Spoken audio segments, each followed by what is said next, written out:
नमस्कार, DD news पर आप देखना शुरू कर चुके हैं हमारा खास प्रोग्राम। इस वक्त मैं हूं लाल चंद्र सिंह। अगले 1 घंटे में देखेंगे हम कुछ ऐसी खबरें जिन पर चर्चा जरूरी है। ये चर्चा हम करने वाले हैं अपने संवाददाताओं और खास मेहमानों के साथ। और आज सबसे पहले बात करेंगे कि पश्चिम बंगाल से लगातार चुनाव के बाद हिंसा की खबरें आ रही हैं। सीपीएम जो है वो टीएमसी के ऊपर आरोप लगा रही है। कांग्रेस और बीजेपी के लोग भी आरोप लगा रहे हैं। लेकिन जिस तरह से पश्चिम बंगाल में आरोप लगा रही है सीपीएम और कांग्रेस टीएमसी पर, लेकिन दिल्ली में तो बैठकर गलबाहियां कर रहे हैं इंडी गठबंधन में, तो इसके क्या मायने हैं? ऐसे आरोप के क्या मायने हैं? और फिर जिस तरह से हिंसा की खबरें पश्चिम बंगाल से आ रही हैं, तो किस तरह का चुनाव वहां पर हुआ होगा? इस पर सवाल तो बनता है। इसके बाद बात करेंगे आज की खास चर्चा की। और आज की जो खास चर्चा होगी कि जो तीसरी बार मोदी सरकार बनने जा रही है, अब लगभग तय है, तो इसके क्या मायने हैं? इस सरकार के, ये जो तीसरी सरकार बनने जा रही है, इसमें क्या कुछ हो सकता है? और एक बात और कि जो विपक्ष इस तीसरी मोदी सरकार को लेकर टीका टिप्पणी कर रहा है, जनादेश की अपनी तरह से व्याख्या कर रहा है, वो व्याख्या कहां ठहरती है? इस पर भी करेंगे खास चर्चा अपने खास मेहमान के साथ। और आज इसके बाद बात करेंगे कि दक्षिणी राज्य केरल में कमल के खिलने के मायने क्या हैं। लंबे समय तक, दशकों तक वहां पर बीजेपी ने संघर्ष किया है।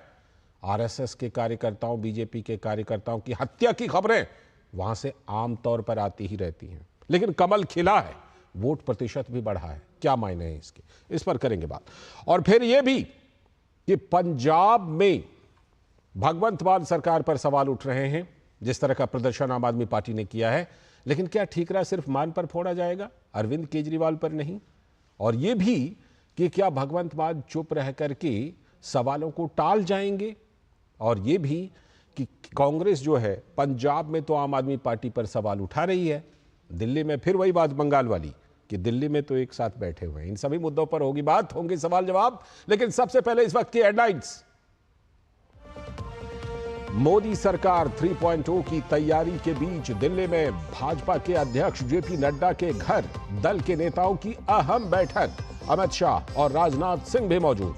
आगे की रणनीति पर मंथन जारी।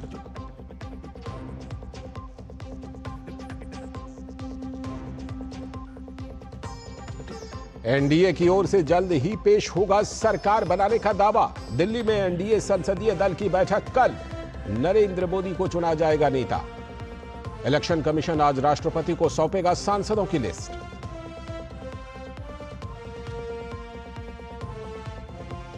तीसरे कार्यकाल के लिए दुनिया भर के नेताओं से मिल रहे बधाई संदेशों का प्रधानमंत्री नरेंद्र मोदी ने दिया जवाब। सभी का जताया आभार।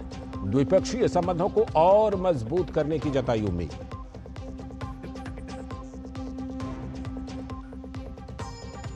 आंध्र प्रदेश के विधानसभा चुनाव में एनडीए को बहुमत मिलने के बाद सियासी हलचल तेज।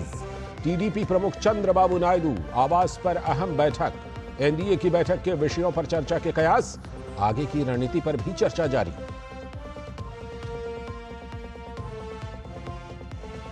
इंडी गठबंधन ने फिलहाल विपक्ष में ही बैठने का लिया फैसला। कांग्रेस के अध्यक्ष मल्लिकार्जुन खड़गे ने कहा, सही समय पर लेंगे सही फैसला। विपक्ष के नेताओं के भी मेलजोल का सिलसिला जारी।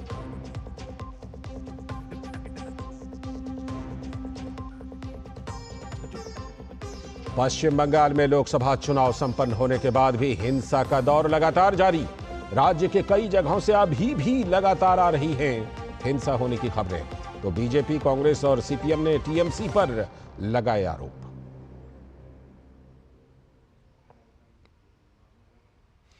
इस बार के लोकसभा चुनाव में पहली बार केरल में भी खिल गया बीजेपी का कमल। त्रिशूर से बीजेपी के सुरेश गोपी की कामयाबी ने वर्षों पुराने संघर्ष की दिला दी याद। राज्य में एक सीट जीतने के साथ ही बीजेपी ने हासिल किए 19.5% वोट।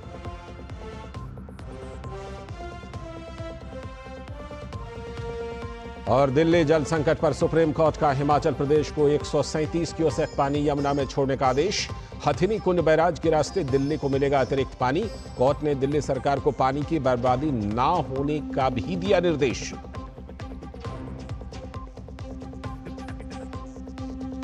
ये थे इस वक्त तक की हेडलाइंस। देखते हैं खबरों को विस्तार से। और सबसे पहले आज बात करने वाले हम पश्चिम बंगाल की।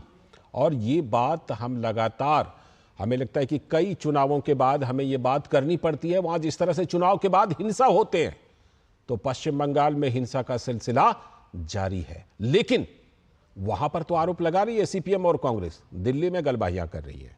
तो पश्चिम बंगाल में लोकसभा चुनाव संपन्न होने के बाद भी हिंसा का दौर लगातार जारी है। इसलिए कई सवाल उठ रहे हैं। राज्य के कई जगहों से अभी भी लगातार आ रही है हिंसा होने की खबरें, यानी कि नजारा अलग नहीं है। हिंसा की खबरों से पता चलता है कि पश्चिम बंगाल में किस तरह के चुनाव हुए होंगे। सवाल तो बनता है। चुनाव आयोग ने चुनाव के बाद हिंसा की आशंका के मद्देनजर अर्धसैनिक बलों की तैनाती के आदेश दिए थे। अर्धसैनिक बल तैनात भी हैं। चुनाव के बाद हो रही हिंसा को लेकर सीपीएम और बीजेपी कार्यकर्ताओं ने ममता सरकार पर बड़े आरोप लगाए। सीपीएम और पश्चिम बंगाल कांग्रेस टीएमसी की ममता सरकार पर हिंसा का आरोप लगा रही है। लेकिन कहां? कोलकाता में। दिल्ली में क्या हो रहा है? दिल्ली में कांग्रेस और सीपीएम कर रही है टीएमसी के साथ गलबाहियां विपक्षी इंडी गठबंधन की बैठक में। तो फिर सवाल उठता है कि पश्चिम बंगाल में दुश्मनी और दिल्ली में दोस्ती की कवायद।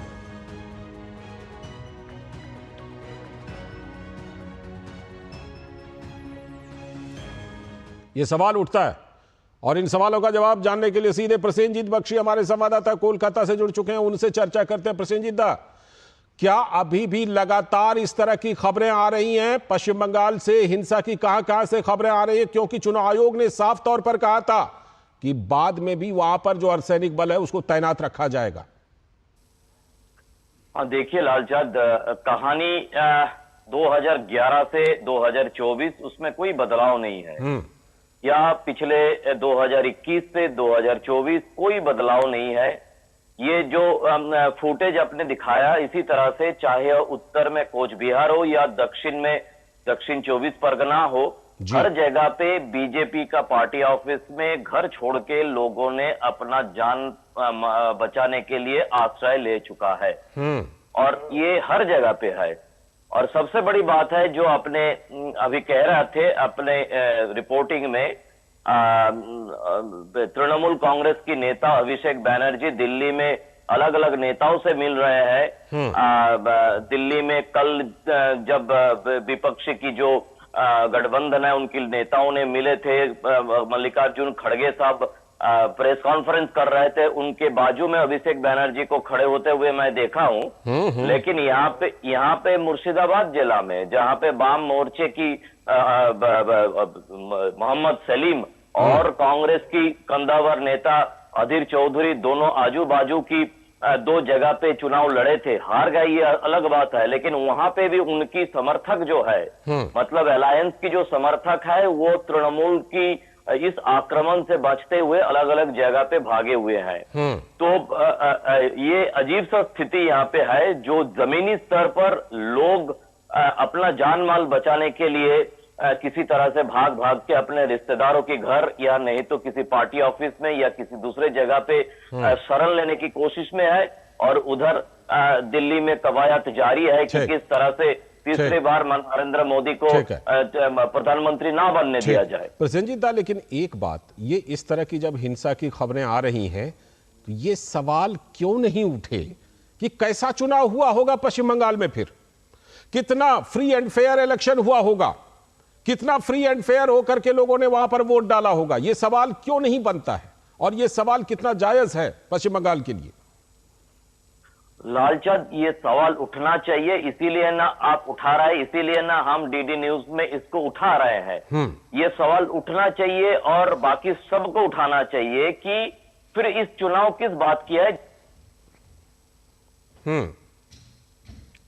की बात आयोग की तरफ से ये बताया जा रहा है,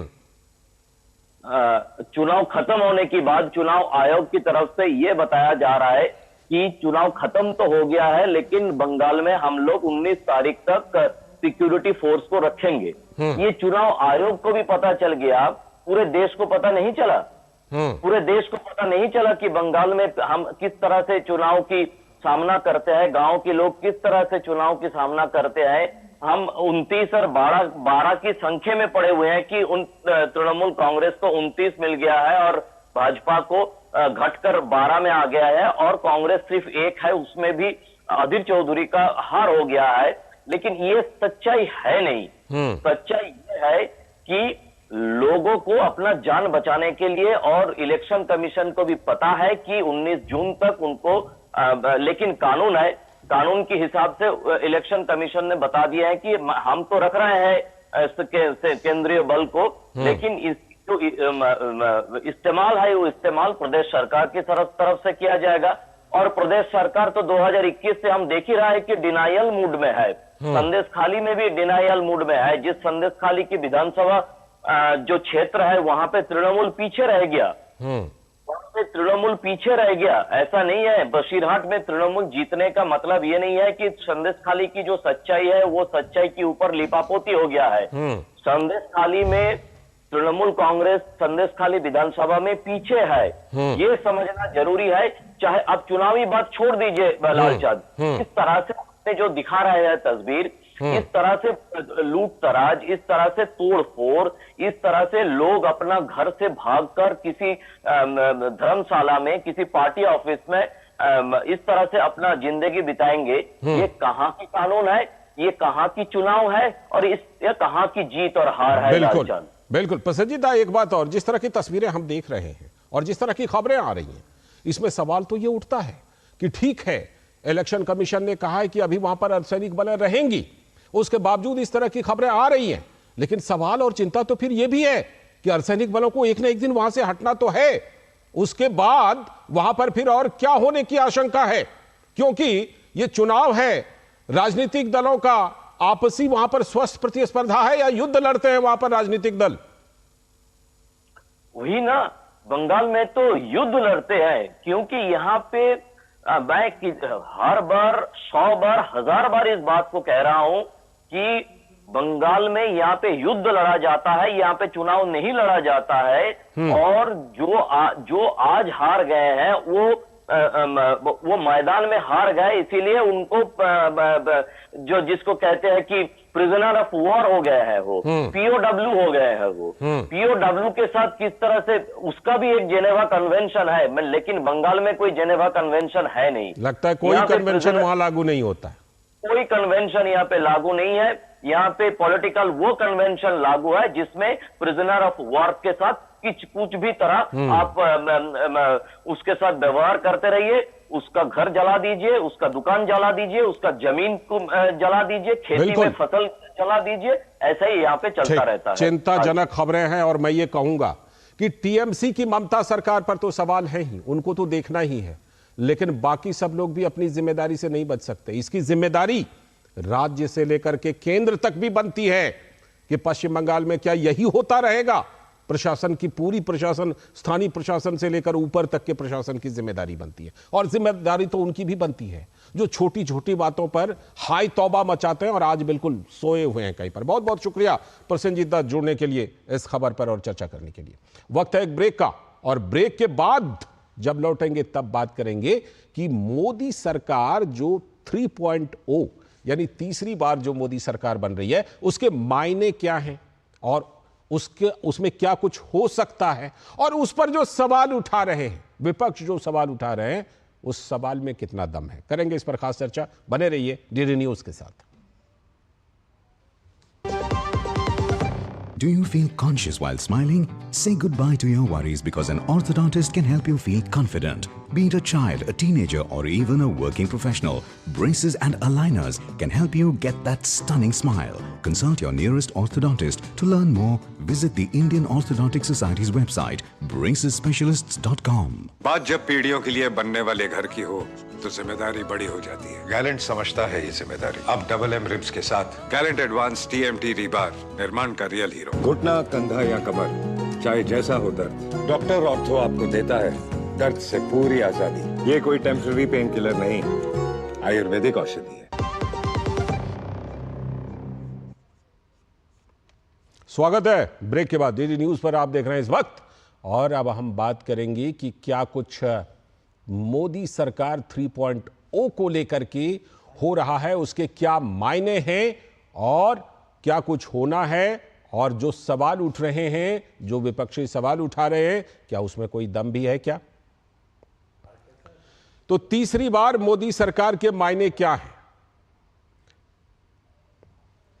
एनडीए की बैठक में कल सर्वसम्मति से सभी दलों ने अपना नेता चुन लिया है।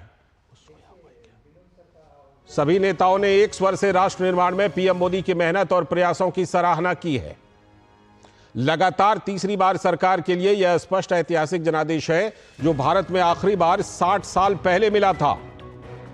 लोकसभा चुनाव एनडीए ने पीएम मोदी के नेतृत्व में ही एकजुटता से लड़ा और जीता, यह तो बिल्कुल साफ है। लेकिन इंडी गठबंधन के नेता और कांग्रेस अध्यक्ष मल्लिकार्जुन खड़गे इसे मोदी की राजनीतिक और नैतिक हार बता रहे हैं। लेकिन सवाल उठता है, कैसे? जयराम रमेश एनडीए के ग्रुप फोटो पर तंज कसते हैं। हार में भी जीत का जश्न मनाने का यह तो लगता है इकलौता उदाहरण है। इंडी गठबंधन के नेता चुनाव पूर्व गठबंधन से इतर नंबर ढूंढ रहे हैं, क्योंकि वे अपनी सत्ता की संभावना ढूंढ रहे हैं, कैसे नंबर बनाया जाए। इसी लोकतंत्र ने इंडी गठबंधन को उम्मीद से ज्यादा नंबर दिया, लेकिन खड़गे जी इसी लोकतंत्र पर खतरा भी बता रहे हैं। डबल स्टैंडर्ड, दोहरे मापदंड, मोहब्बत की दुकान में विपक्ष के नेता के प्रति ऐसी नफरत लोकतंत्र ने शायद कभी देखी नहीं होगी, जैसा कि तमिलनाडु में दिखाई पड़ रहा है। तमिलनाडु में बीजेपी के सिंघम कहे जाने वाले अन्नामलाई की तुलना बकरी के बच्चे से करके डीएम के कार्यकर्ता सरेआम बलि दे रहा है। तो मोहब्बत की दुकान में विपक्ष के नेता के प्रति ऐसी नफरत लोकतंत्र ने कभी नहीं देखा होगा। इंडी गठबंधन का यह कैसा लोकतंत्र है जिसमें सनातन के प्रति नफरत के साथ उसके नेता को लेकर ऐसी अभद्रता की जा रही है? नरेंद्र मोदी देश के 140 करोड़ लोगों के पीएम लगातार तीसरी बार बनने जा रहे हैं, लेकिन जयराम रमेश की नफरत की वजह क्या है? यह कैसा लोकतंत्र है जिसमें वोट के लिए 1 लाख रुपए देने का गारंटी कार्ड दिया जाता है और अब महिलाओं को पार्टी ऑफिस से लौटाया जा रहा है? आरोप है कि उत्तर प्रदेश में कांग्रेस कार्यकर्ताओं ने वोटरों के बीच 1 लाख रुपए की गारंटी कार्ड दी थी और अब महिलाएं लखनऊ कांग्रेस ऑफिस पहुंच भी रही हैं। उधर कर्नाटक में भी महिलाएं पोस्ट ऑफिस में खाता खोलने के लिए बड़ी संख्या में पहुंची और उन्हें भी 1 लाख रुपए का आश्वासन मिला था। तो लोकतंत्र और संविधान पालन में मर्यादा जरूरी है। पॉकेट में संविधान रखने से कोई डेमोक्रेट नहीं होता, बल्कि वैसे आचरण भी करने पड़ते हैं। तो ये तमाम सवाल उठ रहे हैं। कांग्रेस के नेता जयराम रमेश ने सोशल मीडिया प्लेटफॉर्म एक्स पर लिखा, याद है जब हरा जैकेट पहना हुआ व्यक्ति सभी को फोटो फ्रेम से भगा देता था, आज ये हालात हो गए हैं कि सत्ता छोड़ने के डर से। ये इस तरह का ट्वीट जयराम रमेश कर रहे हैं। तो वहीं इंडी गठबंधन के नेताओं समेत कई अन्य नेताओं ने बीजेपी पर हमला बोला है। मल्लिकार्जुन खड़गे, अखिलेश यादव, संजय राउत, तेजस्वी यादव, संजय सिंह और गिरिराज सिंह की बातें सुनिए पहले। India bloc will continue to fight against the fascist rule of the BJP led by Modi. Uttar Pradesh की जनता ने मुद्दों पर वोट दिया और जनता के मुद्दों पर चुनाव हुआ। जनता ने अपने मुद्दों पे मतदान किया और भारतीय जनता पार्टी की बड़ी हार उत्तर प्रदेश में हुई है। मैं बार बार कहता हूं, मोदी जी की सरकार नहीं बनेगी और बनी तो नहीं टिकेगी। बस पहली बार नरेंद्र मोदी जी खत्म हो चुके हैं, उनका मैजिक खत्म हो चुका है, वो बहुमत से काफ़ी दूर हैं। प्रधानमंत्री नरेंद्र मोदी ने 400 पार का दावा किया था और उनके दावे के हिसाब से 160 सीटें कम आई हैं, 240 सीट उनकी आई है।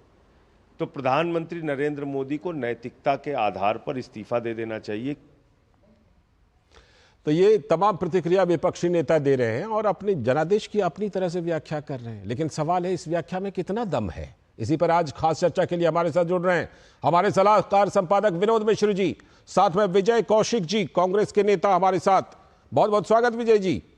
और आगे चल करके भारतीय जनता पार्टी की प्रवक्ता भी हमारे साथ जुड़ेंगी। फिलहाल मैं चर्चा की शुरुआत करता हूं विनोद जी से। विनोद जी, तीसरी बार मोदी सरकार लगभग तो तय लग रहा है कि अब प्रधानमंत्री नरेंद्र मोदी शायद, जो खबरें आ रही हैं, 8 जून को शपथ ग्रहण करने वाले हैं। लेकिन ऐसे में ये सवाल है कि ये तीसरी बार मोदी सरकार, जनादेश की व्याख्या क्या है और तीसरी बार मोदी सरकार के मायने क्या है? लोग ये जानना चाहते हैं कि तीसरी बार की जो मोदी सरकार होगी उसका स्वरूप कैसा होगा, उसकी कार्य पद्धति कैसी होगी। लालचंद, मैं पहले आपके ही रिपोर्ट से आता हूं, जिस रिपोर्ट में आपने भी बताया था कि जो एनडीए की कल की मीटिंग थी उसमें सर्वसम्मत से एनडीए के जितने भी घटक दल हैं उन्होंने अपना नेता प्राइम मिनिस्टर मोदी को चुना है, नरेंद्र मोदी को चुना है जी। उसके साथ में ये भी सारी चीजें हुई थी कि नरेंद्र मोदी की जो 10 साल की जो कामयाबी है उस बात को दोहराया गया। लेकिन सबसे इंपॉर्टेंट चीज ये थी कि उस मीटिंग में जो सबसे हेडलाइन की बात है कि 60 साल बाद देश में एक तीसरी बार की कोई सरकार है तो मोदी सरकार है जो हैट्रिक सरकार बना के अपना वो शपथ ग्रहण लेने जा रही है 8 या 9 जून को।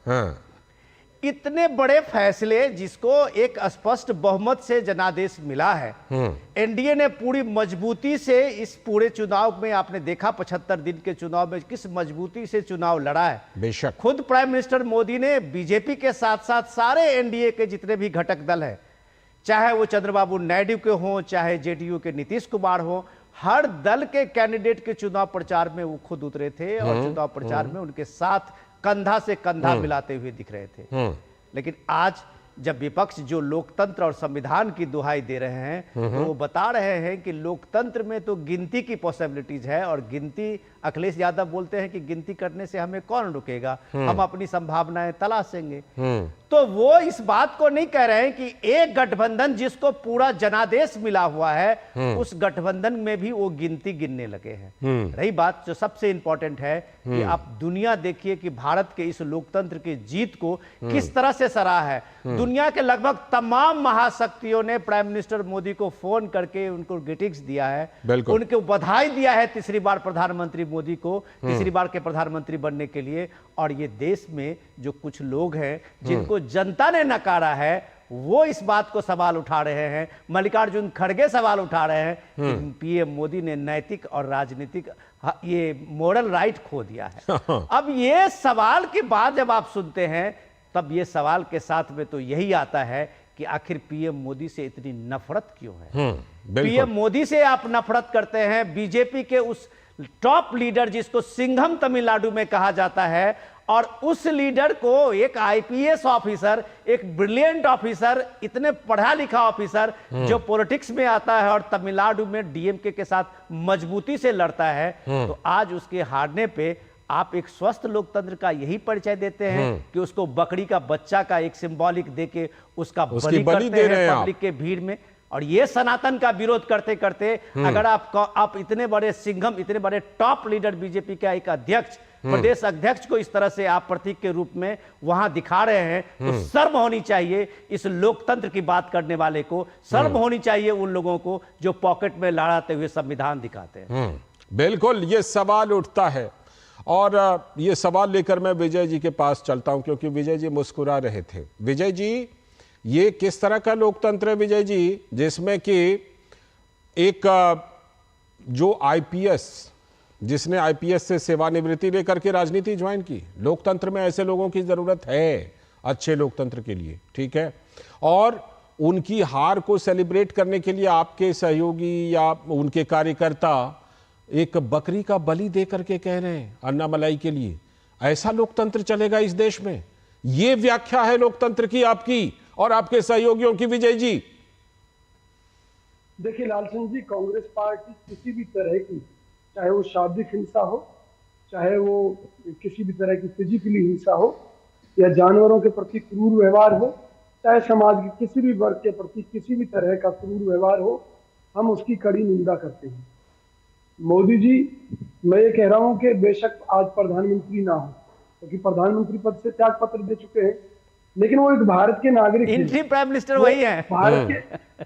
नहीं सुनिए ना, आपकी बात ठीक है। मैं ये कह रहा हूं कि प्रधानमंत्री तो छोड़िए, एक आम आदमी के लिए भी इस देश के संविधान में इतना सम्मान है कि उसके प्रति भी ऐसा व्यवहार नहीं किया जा सकता। वही सम्मान दिखना चाहिए। तो बहुत बड़ी चीज है, मोदी जी तो बहुत बड़ी चीज है, उनका अपमान, मैं तो कहता हूं ऐसे मामले में मुकदमा दर्ज होना चाहिए निश्चित तौर पर।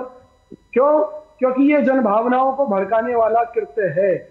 अगर इस बात को लेकर दंगे फसाद देश भर में हो जाए जी, कौन जिम्मेवार होगा? बिल्कुल। अगर कल को मैं खड़ा हो जाऊं दूरदर्शन के बाहर किसी कबूतर को लेके कि मेरे लिए लालचंद जी और मैं इनकी गर्दन मोड़ रहा हूं, हाँ बिल्कुल, आपकी ये बात एकदम स्वागत ही होगी। होना चाहिए निश्चित तौर पर। ठीक है। दूसरी बात, हाँ। देखिए मैं जो हंस रहा था, मैं खुश हो रहा था, दरअसल हंसना भी नहीं, मैं खुश हो रहा था क्योंकि विनोद जी ने मुझे अपार संभावनाएं दिखाई दे रही थी एक बीजेपी के प्रवक्ता के तौर पर। ना ना ना, इतनी ये देखिए, अपने विचार को व्यक्त करना, किसी पार्टी के पक्ष में विचार व्यक्त करना या उनका प्रवक्ता होना नहीं। सुनिए, पत्रकारिता से बहुत लोग राजनीति में गए हैं, इसलिए आपको कोई नाराजगी नहीं होनी चाहिए, लेकिन उनके अंदर एक राजनीतिक योग्यता भी है। हाँ, तो हमने देखा तो है, राजनीतिक योग्यता को देखकर खुश हो रहा था। हमने देखा तो है ऐसे लोगों को। अब बात करते हैं मोदी जी की। देखिए सबसे बड़ी बात यह है, अगर भाजपा के अंदर लोकतंत्र है और मोदी जी दावा करते हैं भाजपा में लोकतंत्र है, तो भैया हर बार मोदी जी ही क्यों, गडकरी क्यों नहीं, योगी क्यों नहीं? सबसे बड़ी बात यह है कि भाई भाजपा में किसी और को भी मौका मिलना चाहिए। तो आप क्या चाहते हैं कि मोदी जी की जगह कोई और प्रधानमंत्री बने? ये चाह रहे हैं अनिला सिंह जी से, आप ये डिमांड कर रहे हैं क्या? हैं? हम ये चाहते हैं कि तानाशाही पर अंकुश लगना चाहिए। कौन सी तानाशाही? कहां पर है तानाशाही? इतना तो सब लोग फ्रीली बोल रहे हैं, जो मन में हो रहा है कर रहे हैं, जो मन में हो रहा है कर रहे हैं, फिर तानाशाही कहां है? सुनिए, तानाशाही वो है जो देश को बेरोजगारी की दलदल में डुबो देती है, और जब उनसे रोजगार की बात करते हैं तो कहते हैं देखिए हमने अयोध्या के लोगों को कितना रोजगार दे दिया। और वो जो गारंटी कार्ड बांटे हैं, जो ऑफिस में आके महिलाएं दस्तक दे रहे, लाओ हमारा 1 लाख, उसको क्या कहेंगे फिर? लालचंद जी, ये बीजेपी का षड्यंत्र है। अच्छा, बीजेपी वालों ने भेज दिया है वहां पे। ठीक है, मैं अनिला सिंह जी से पूछता हूं, लौटता हूं आपके पास, लौटता हूं अनिला सिंह जी से पूछता हूं। अनिला सिंह जी, बेंगलुरु से लेकर लखनऊ तक आपने महिलाओं को भेज दिया है क्या कांग्रेस ऑफिस पर कि जाओ अपना 1 लाख रुपए मांग लो? गारंटी कार्ड लेके जाना जो कांग्रेस के लोगों ने तुम्हारे हाथ में थमाया था। मेरी सबको राम राम। राम राम। विजय जी, आपको ढेर सारी बधाई, 99 सीटें आई हैं आपकी, पर आपको पता है ये बिल्कुल अच्छी बात, ये अच्छी बात जी। 99 का फेर बहुत बुरा होता है, ये आपको भी पता होगा।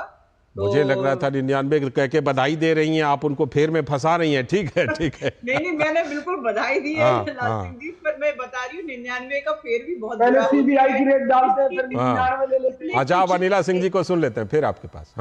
इसलिए पूरी तैयारी से बैठिए, आप ख्वाबों में मत बैठिए हुमायूं की तरह, एक जंग जीत गई बस अब तो सेलिब्रेट करो। ये मोदी जी हैं साहब, ये पूरे भारत के चहेते नेता हैं। आप उनको कुछ भी बोलते रहिए। मैं गिनाना शुरू कर दूं, अगर 1947 से लेकर जब जब आपकी सत्ता रही है केंद्र में, तानाशाही क्या होती है, जीनोसाइड क्या होता है, कत्लेआम क्या होता है, मीडिया को कैसे कंट्रोल किया जाता है, वो क्या होता है, मैं भी बखान करने लग जाऊंगी, पर वो समय नहीं है क्योंकि ये कार्यक्रम भी छोटा होता है। मैं एक चीज जानती हूँ, सबसे बड़ी पार्टी बनकर भारतीय जनता पार्टी उभरी है। वोट परसेंटेज में भी कोई खास फर्क आया नहीं है। जनता का प्यार, प्रेम, आशीर्वाद हमारे साथ। ठीक है। एनडीए जो है वो नरेंद्र मोदी जी के चेहरे के साथ ही सरकार बनाएगा। हाँ, मैं यही पर, इसी पर मैं आ रहा था। विजय जी कह रहे हैं किसी और को बना दीजिए, उनको स्वीकार है। मोदी जी तीसरी बार स्वीकार नहीं है विजय जी को। नहीं, मैंने ये नहीं कहा।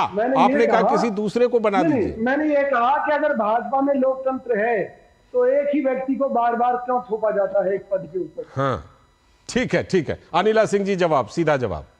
पहले अपने गिरेबान में झांक कर देख लीजिए, अपने सहयोगियों के गिरेबान में झांक कर देख लीजिए, फिर ये प्रश्न करिए। और आपको पता ही है ना कि प्रधानमंत्री कोई ऐसा तो है नहीं कि भाई मैं प्रधानमंत्री बनूंगा और आदमी प्रधानमंत्री बन के बैठ जाता है। आपको पता है ना पूरी प्रक्रिया क्या होती है। और जब हम एनडीए की बात करते हैं तो अलग अलग राजनीतिक दल हमारे साथ हैं। ठीक है। और पीएम मोदी का नाम लेकर के चुनाव में गए थे, ये बात सही। मैं आप दोनों के पास लौटता हूं, लेकिन विनोद जी, मैं एक थोड़े गंभीर बात उठाना चाहता हूं। ये जो लखनऊ में और बेंगलुरु में जो नजारा दिख रहा है, क्या ये हल्की बात है? 1 लाख रुपए का वादा किया गया, गारंटी कार्ड लिख करके थमा दिए गए, अब पोस्ट ऑफिस में खाते खुलवाने की भीड़ है और लखनऊ ऑफिस में महिलाओं की भीड़ है कि हमारा 1 लाख रुपए दो, हमसे जो वादा किया, हमने तो वोट देकर वादा निभाया, अब हमको पैसा दो। ये इतनी हल्की बात तो नहीं है। और जैसे विजय जी कह रहे हैं कि बीजेपी वालों ने भेज दिया है, ये इतनी हल्की बात आपको लग रही है? लाल जी, सबसे इंपॉर्टेंट चीज ये है कि चुनाव आयोग के पास इस तरह की चीजों को रोकने के लिए कोई अधिकार नहीं है। क्योंकि आप लोकतंत्र की बात करते हैं, पॉलिटिकल पार्टीज के एश्योरेंस की बात करते हैं, तो पॉलिटिकल पार्टीज एक तरह से फ्री है।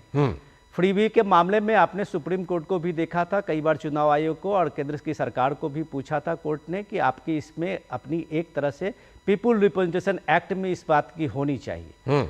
लेकिन जब आप लखनऊ की एक घटना देखते हैं, जो महिलाएं बता रही है कांग्रेस ऑफिस में पहुंच के कि उन्होंने ये आश्वासन दिया गया था, ये गारंटी कार्ड देने के बाद कि कहा गया था कि 5 तारीख को आप वोट देने के बाद 4 तारीख को 5 तारीख को आप सीधे लखनऊ के जो कांग्रेस के ऑफिस है आप वहां पहुंचेंगे, आपको पैसा मिल जाएगा।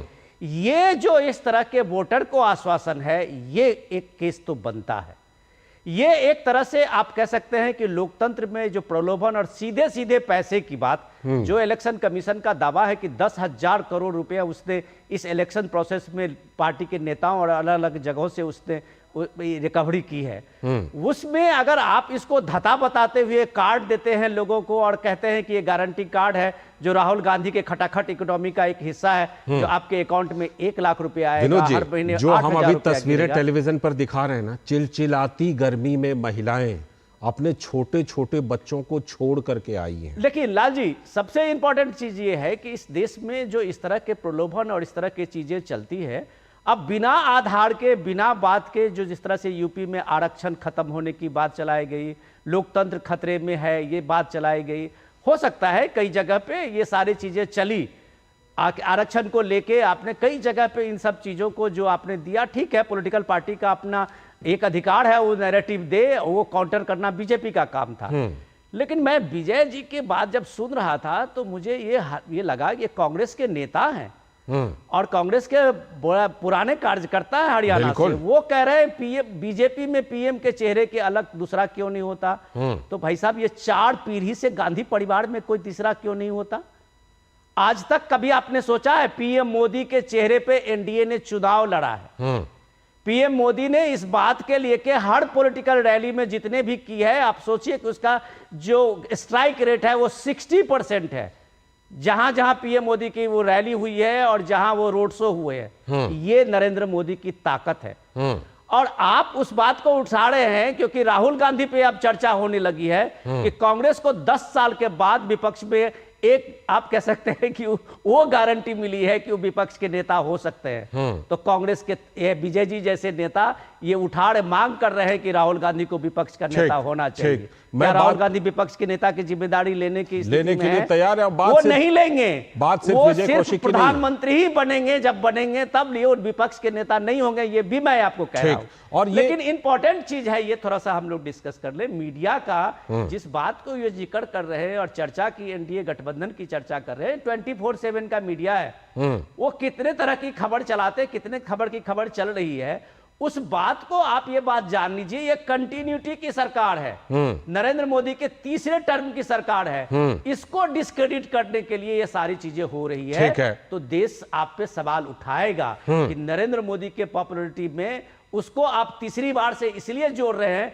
कि नेहरू जी के बाद ये प्रधानमंत्री नरेंद्र मोदी है जो कंटिन्यू कर रहे हैं। बिल्कुल। और साथ में मैं ये भी विनोद जी और विजय जी से पूछना चाहूंगा। विजय जी, प्रधानमंत्री के जैकेट के रंग पर जयराम रमेश लिख रहे हैं, ट्वीट कर रहे हैं, जैकेट का रंग आज इस तरह का था, पहले इस तरह का नहीं होता था, पहले इस पर सवाल, ये क्या, मतलब हंसी आती है इस तरह की राजनीति पर। विजय कौशिक जी, जयराम रमेश। देखिए लालचंद जी, जयराम रमेश जी की निजी भावनाएं हो सकती हैं, उनका अपना कोई निजी नजरिया हो सकता है, और कोई उनके नजरिए को कोई गलत तरीके से ले रहा है तो वो उसका अपना नजरिया हो सकता है। सबसे पहली बात, लखनऊ की महिलाओं की बात करूंगा, जो देश की बहन बेटियां, जिनके बारे में कहा जा रहा है कि कांग्रेस पार्टी ने ये लिख कर दे दिया, वो लिख कर दे दिया। मैं भाजपा को चैलेंज करता हूँ, क्योंकि उत्तर प्रदेश में योगी जी की सरकार है कि अगर उस गारंटी कार्ड में कहीं ये लिखा हुआ है कि 4 तारीख को विजय जी, आप अपने नेता को आप फंसा रहे हैं, वो उसको पर्ची काट के दिया हुआ है, वो महिलाएं जो आ रही हैं कांग्रेस ऑफिस, 5 तारीख को हमारे ऑफिस में आकर 1 लाख रुपए ले जाइए, तो योगी जी का फर्ज बनता है कि वो इस मामले में तुरंत कांग्रेस पार्टी के खिलाफ मुकदमा दर्ज करें। हम इस मुकदमे का फिर कहिएगा कि तानाशाही आ गई है ना? नहीं, सुनिए, आप चाहते हैं कि इस तरह का कदम उठे, फिर आप तानाशाही का आरोप लगाइएगा।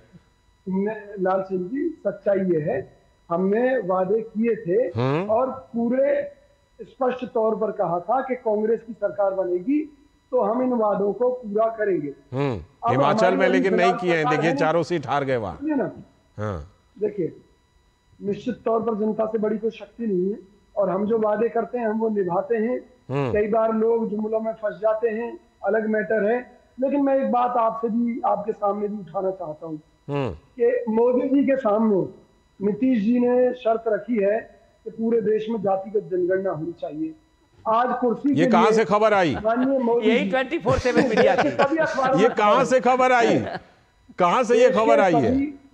सुनिए, देश के सभी अखबारों में ये खबरें छपी है। अच्छा, मैं ये कहता हूँ कि वो नीतीश कुमार जी का एजेंडा था कि देश में जातिगत जनगणना होनी चाहिए। तो किसी ऐसे व्यक्ति की सपोर्ट क्यों ले रहे हैं जो कि मोदी जी के मुताबिक देश को जातियों में बांट रहा था, उस देश का दुश्मन था, जातियों की उसी को आपने आगे बढ़ाया, उसी को राहुल गांधी ने देश भर में आगे बढ़ाया।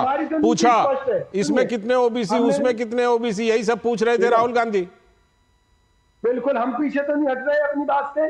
लेकिन मैं कह रहा हूं मोदी जी एक ऐसे व्यक्ति की सपोर्ट लेकर क्यों प्रधानमंत्री बनना चाहते हैं? ठीक है, जिसने इस देश को अनिला सिंह जी के पास में चलता हूं। अनिला सिंह जी ये सवाल पूछ रहे हैं कि देखिए अब एनडीए की सरकार है, माननी तो अब सबकी पड़ेगी, है ना। उसमें नीतीश कुमार जी भी अपनी बात रखेंगे, चंद्रबाबू नायडू जी भी रखेंगे, तमाम लोग रखेंगे। सवाल पूछ रहे हैं कि क्या आप उनके एजेंडे के मुताबिक उनकी जो बातें थी उनको लागू करेंगी? कैसा स्वरूप होगा, कैसे सरकार चलाएंगे अनिला सिंह जी? ये एनडीए का परिवार है विजय जी, हमारे ऊपर छोड़ दीजिए ना। हाँ। हम अपनी बात अपने घर में रखते हैं, पंचायत करने की। मैं ये कह रहा हूँ आपकी पार्टी के सिद्धांत कहाँ चले गए कि जहाँ कुर्सी के लिए मोदी जी अब उनको जवाब देने दीजिए, के लिए भी तैयार हैं। जवाब देने दीजिए जवाब अनिला सिंह जी। विजय जी थोड़ी सी तमीज सीखिए, मैं आपके बीच में नहीं बोल रही। हाँ ठीक है, ये बात सच है। तो वो देखिए हाथ जोड़ करके आपका अभिवादन कर रहे हैं कि हाँ मैं सुनूंगा। हमारे घर का मसला है, हमें बाहर बैठ के पंचायत करने की जरूरत नहीं है। ठीक है, आप अपने 99 के फेर को संभालिए। नीतीश बाबू क्या कह रहे हैं, उधर रेड्डी साहब क्या कह रहे हैं, या फिर अनुप्रिया पटेल जी क्या कह रही हैं, या कोई भी जयंत चौधरी क्या कह रही है, हमारे ऊपर छोड़ दीजिए और हमारे नेताओं पे छोड़ दीजिए कि कौन क्या कह रहा है और उसको हम कितना आगे बढ़ा रहे हैं, कितना नहीं बढ़ा रहे हैं। ठीक है, ये जिम्मेवारी प्रधानमंत्री नरेंद्र मोदी जी की होगी। और एज अ फैमिली हेड उन्होंने 10 साल में दिखा दिया है, उससे पहले गुजरात में दिखा दिया है, बेहद सक्सेसफुल नेता वो रहे हैं और आगे भी ऐसे ही रहेंगे। ठीक है। मैं एक चीज इसमें जोड़ देता हूं, प्रधानमंत्री नरेंद्र मोदी ने जो पहली 2 सरकारें भी चलाई है ना, वो भी गठबंधन की सरकार, एनडीए की सरकार ही थी। इस बात को शायद हम कहीं भूल जाते हैं। कुछ नहीं बदला है, बदला सिर्फ यही है कि बीजेपी इस बार 240 के आसपास है, पहले 272 के पार हुआ करती थी। बहुत बहुत शुक्रिया अनिला सिंह जी जुड़ने के लिए, विजय कौशिक जी जुड़ने के लिए, और विनोद जी आपका भी जुड़ने के लिए, इस खबर पर चर्चा करने के लिए बहुत बहुत शुक्रिया। तो इस वक्त में हमने ये खास चर्चा की कि जो मोदी सरकार 3.0 है उसके क्या मायने हैं, क्या स्वरूप उसका हो सकता है। और अब हम बात करेंगे दक्षिणी राज्य केरल की, इसलिए क्योंकि इस बार केरल स्पेशल है। क्यों है केरल स्पेशल? क्योंकि वहां पर पहली बार कमल खिला है। तो इस बार के लोकसभा चुनाव में पहली बार केरल में भी खिल गया बीजेपी का कमल। केरल के त्रिशूर से बीजेपी के सुरेश गोपी की कामयाबी ने वर्षों पुराने संघर्ष की याद दिला दी। इस बार के लोकसभा चुनाव में केरल में एक सीट जीतने के साथ ही बीजेपी ने 19.5% वोट हासिल किए हैं। बीजेपी के वोट शेयर में इस बार केरल में हुआ करीब 3.5% का इजाफा। तो केरल में बीजेपी और आरएसएस के कार्यकर्ताओं ने लंबे समय तक बड़ा ही जबरदस्त संघर्ष किया है। राज्य में सीपीएम और उनकी सरकार पर लगे हैं दर्जनों आरएसएस कार्यकर्ताओं की हत्याओं के आरोप। लगातार इस तरह की खबरें आती रही। केरल से आरएसएस और बीजेपी कार्यकर्ताओं की हत्याओं की लगातार आती ही रहती हैं खबरें। ऐसे में केरल में बीजेपी का सीट जीतना और वोट शेयर को बढ़ाना हो जाता है बेहद खास। तो प्रधानमंत्री नरेंद्र मोदी ने केरल में जीत को लेकर कहा कि भाजपा ने केरल में सीट जीती है, हमारे केरल के कार्यकर्ताओं ने बहुत बलिदान दिया है। कई पीढ़ियों से वो संकल्प कर रहे थे और सेवा करते रहे। पीढ़ियों से जिस क्षण का इंतजार किया था वो आज सफलता चूमने लगी है।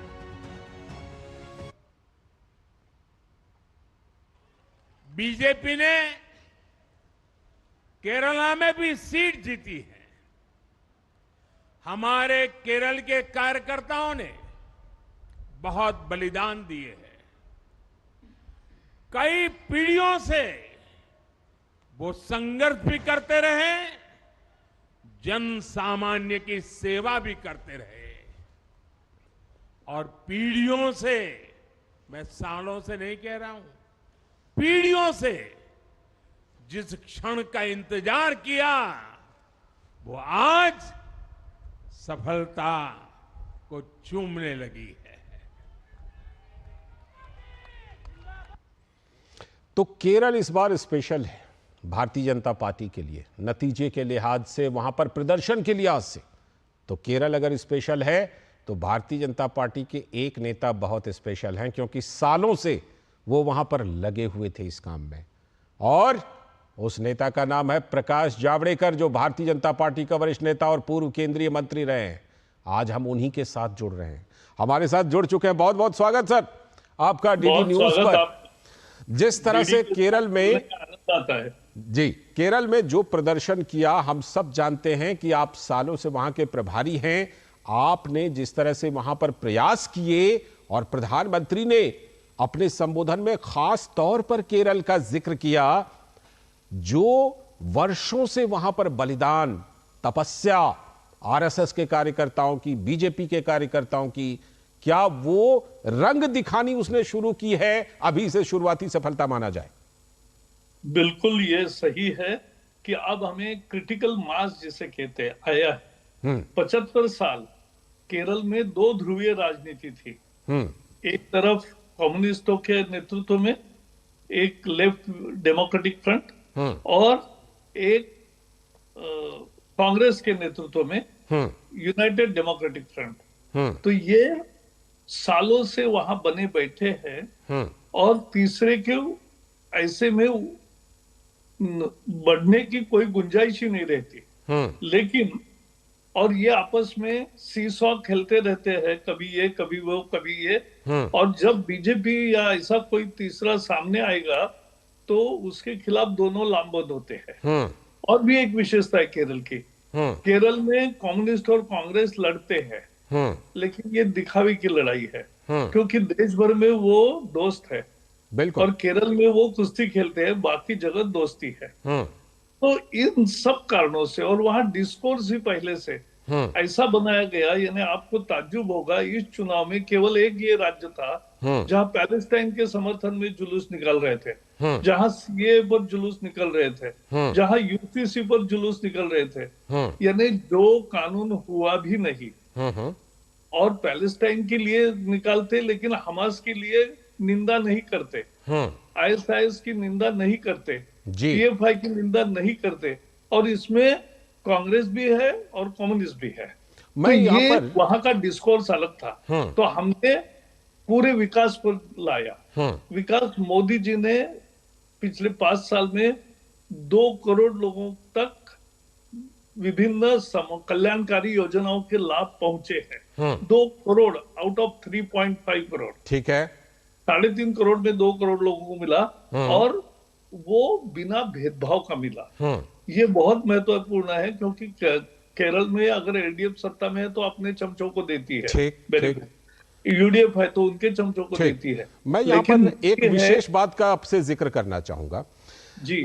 एक सीट आपको मिली, वोट प्रतिशत भी आपके 3.5% बढ़े, और 19.5 के आसपास आप पहुंच गए। लेकिन आपको लगता नहीं है कि चर्चा ये थी कि 2-3 सीटें आ सकती हैं, और कहीं ना कहीं आपकी इस राज्य में चुनौती इसलिए बड़ी है क्योंकि इस राज्य की सरकार में एक मंत्री का ये बयान है कि हमारी तो ये विचारधारा ही है, राजनीतिक विचारधारा, कि अपने राजनीतिक विरोधियों को निपटा देना। नहीं, इसीलिए यही कम्युनिस्ट करते आ रहे हैं, और ये कम्युनिस्टों का खेल अब उनको भी महंगा पड़ने लगा, तो इसलिए वो थोड़ी उसमें कमी आती हुई दिखाई दे रही है। मुद्दा ये है कि आज जो 20% मिले हैं, मैं वही बता रहा था कि ये ऐसे में तीसरा ध्रुव खड़ा रहना आज रह गया। 20% को अभी कोई मना नहीं कर सकता, और 20 के 25-30 जल्दी होंगे। तो अब ये निश्चित है। तो हम एक महत्वपूर्ण प्लेयर बन गए हैं, अब कॉरपोरेशन के चुनाव होंगे, पंचायत समिति के चुनाव होंगे अगले साल, उसके एक साल बाद विधानसभा के चुनाव होंगे। अभी से हमने कार्यकर्ताओं को कहा है कि अभी से काम में जुटना है, तभी जीतेंगे। और जो 2 सीटें राजीव चंद्रशेखर और मुरलीधरन की गई, वो भी देखने लायक है। 15-15 हजार से ही गई है, 3 लाख से ज्यादा सबको वोट मिले हैं। लेकिन केरल में लास्ट मिनट तिरुवनंतपुरम में हमेशा लेफ्ट का एक धड़ा ये कांग्रेस को समर्थन करता है, शशि थरूर को समर्थन करता है। इस बार भी ऐसा ही हुआ। और दूसरा, अटिंगल में लड़ाई अच्छी हुई, लेकिन अब ये लग भी होता है कि 3,23,000 को जीत गया, 3,22,000 को दूसरा आया और 3,07,000 को मुरलीधरन के रह गए। ठीक है, नहीं तो हम 3 भी जीत सकते थे। मुझे प्रधान बिल्कुल, मुझे लगता है कि लोग आपसे इन सीटों के बारे में जानना चाहते थे, और एक सीट के बारे में और जानना चाहते होंगे लोग, वो था पथनमथिट्टा सीट, जहां से कि अनिल एंटनी थे आपके उम्मीदवार। पथनमथिट्टा में अनिल एंटनी पहली दफा चुनाव लड़ रहे हैं, तो उनकी भी अपेक्षा थी कि मैं अच्छी तरह से चुनाव लड़ूं, जीतेंगे तो बीजेपी को 4 चांद लगेंगे, लेकिन नहीं जीता तो मेहनत करूंगा और 5 साल के बाद वहां विजय प्राप्त करके दिखाऊंगा। तो ऐसी तैयारी होनी चाहिए, तभी जाके काम होता है। और यही वहां अभी हम सबसे प्रमुख रूप से काम वही करेंगे। बिल्कुल। एक सवाल ये कि आपने हालांकि बताया कि अब आगे का क्या रोड मैप आपका केरल में होगा, लेकिन फिर भी मैं उसको थोड़ा सा विस्तार देना चाहूंगा कि एक तरफ यूडीएफ है, एक तरफ एलडीएफ है। क्या केरल में जो कुछ और पार्टियां हैं, कुछ और धड़े हैं, उनके साथ आप गठबंधन की रणनीति आपकी है कि उनके साथ मिलजुल करके एक तीसरा कोना मजबूत सा बनाया जाए आगामी विधानसभा चुनाव के लिए? मैं बताता हूँ, हमारे साथ एक ऑलरेडी एक दल है, बीडीजेएस, भारतीय धर्म सेना, ये उसका नाम है। तो बीडीजेएस जो है तो वो महत्वपूर्ण दल है, खास करके ईड़वा समुदाय में जो कम्युनिस्टों का पूरा हमेशा साथ देता था। ऐसी लोगों को ऐसे लोग ज्यादा है उस पार्टी में, और वो हमारे साथ है। उनके भी 4 कैंडिडेट लड़े, पिछली बार से बहुत अच्छे और वोट मिले। ये सब मिलके बहुत उत्साह है केरल में, और केरल में ये कॉम्बिनेशन भी चलेगा, ये गठबंधन भी चलेगा। और सभी लोग, मैंने एक ही कहा है, वहां चुनाव आने पर जोर से लड़ते हैं। ठीक है, तो 5 साल काम करना पड़ता है, ये हम सबको बता रहे हैं। और ये बात तो है। और आप जिस तरह से वहां पर लगे हुए हैं प्रकाश जावड़ेकर जी, निश्चित तौर पर जो सफलता मिली है उसके लिए आप बधाई के पात्र हैं।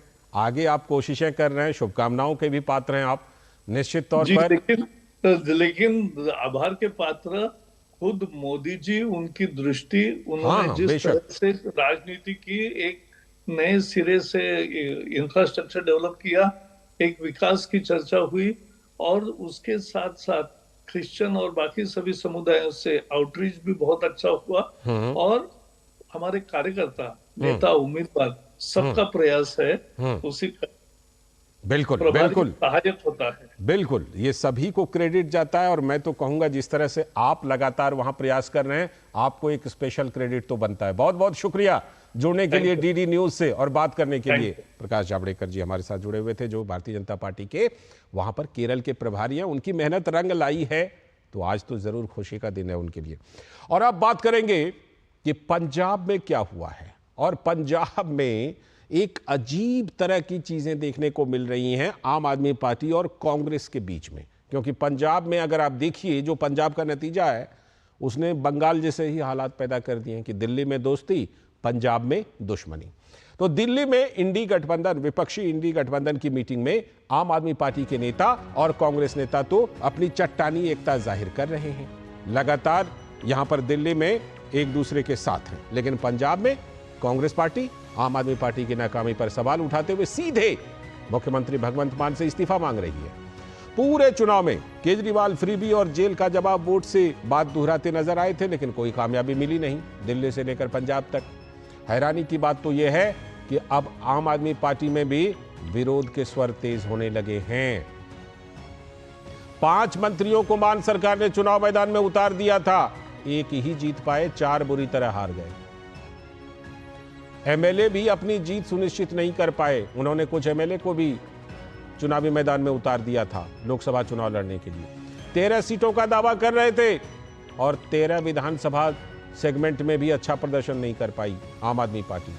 कहा जा रहा है कि चुनाव की पूरी जिम्मेदारी राज्यसभा सांसद संदीप पाठक की थी वहां पर आम आदमी पार्टी की तरफ से। जाहिर है कि नाकामी का सेहरा भी अब उन्हीं के सर पर फोड़ा जाएगा कि संदीप पाठक की नाकामयाबी। दिल्ली में इंडी गठबंधन की मीटिंग में आम आदमी पार्टी के नेता और कांग्रेस नेता अपनी चट्टानी एकता जाहिर कर रहे थे। तो सवाल ये भी बनता है कि अरविंद केजरीवाल जब यहां से वहां तक प्रचार कर रहे थे तो हार का बहाना ढूंढने के लिए किसी और का सर क्यों ढूंढा जा रहा है? अरविंद केजरीवाल पर जिम्मेदारी डालनी चाहिए। तो ये एक बड़ा सवाल है कि क्यों इस तरह की चीजें हो रही हैं कि पंजाब में जो आम आदमी पार्टी का प्रदर्शन रहा है उसकी जिम्मेदारी कौन लेंगे? भगवंत मान भी छुपे बैठे हैं, अरविंद केजरीवाल तो जेल में है। तो क्या है इसके मायने? जुड़ रहे हैं हमारे साथ, जुड़े हुए हैं सलाहकार संपादक हमारे विनोद मिश्र जी, यहीं स्टूडियो में हमारे साथ जुड़े हुए हैं। विनोद जी, इसको अगर डिकोड किया जाए, सबसे पहली बात तो ये कि आम आदमी पार्टी का जो प्रदर्शन रहा, ये कौन सी पार्टी है, इसके नेता क्या क्या बोलते रहे हैं, ये दोहराने की जरूरत नहीं है। हम और आप कई बार यहां पर चर्चा कर चुके हैं, दर्शकों को दिखा चुके हैं। आम आदमी पार्टी का प्रदर्शन जो हुआ है उसके लिए जिम्मेदारी किसकी बनती है? लाल जी, सबसे इंपॉर्टेंट जो आपने पहली स्टोरी बंगाल की दिखाई थी और दूसरी स्टोरी आपकी ये पंजाब की है। हाँ। तो आप एक तरह देखिए कि ये चट्टानी एकता का तिलिस्म है कि वो तिलिस्म कैसा है कि बंगाल में दुश्मनी, पंजाब में दुश्मनी, और वो पार्टी जब दिल्ली में आते हैं तो चट्टानी एकता दिखाते हैं और साथ साथ कहते हैं कि हम प्रधानमंत्री चुन लेंगे जी।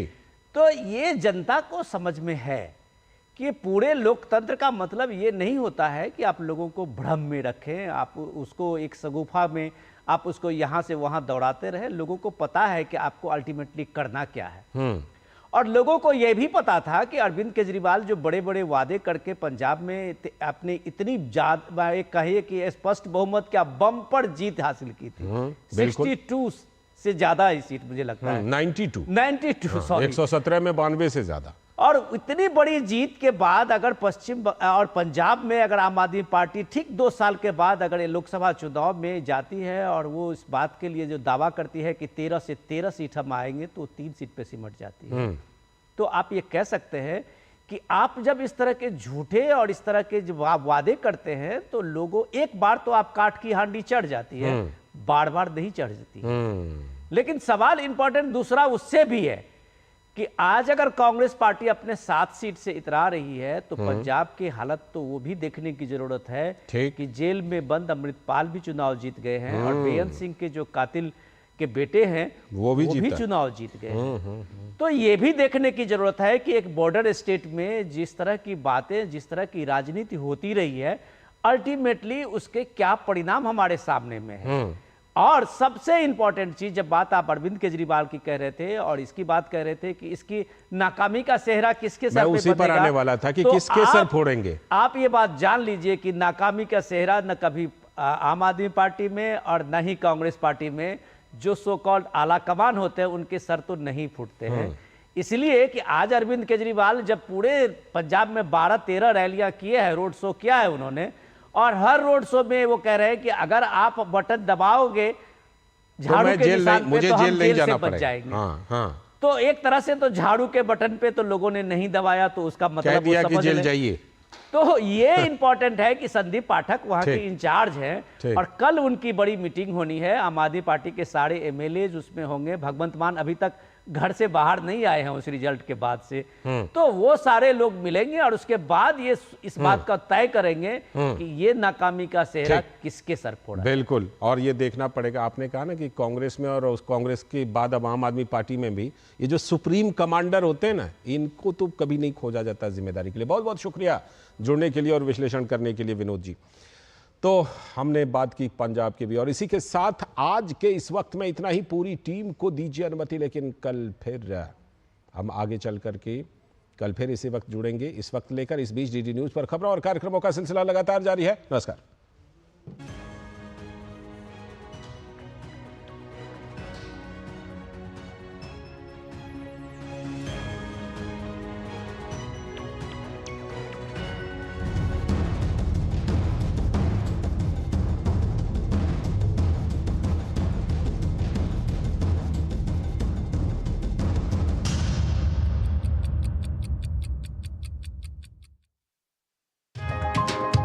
चाय की प्याली के साथ खबरों से भरी नई सुबह।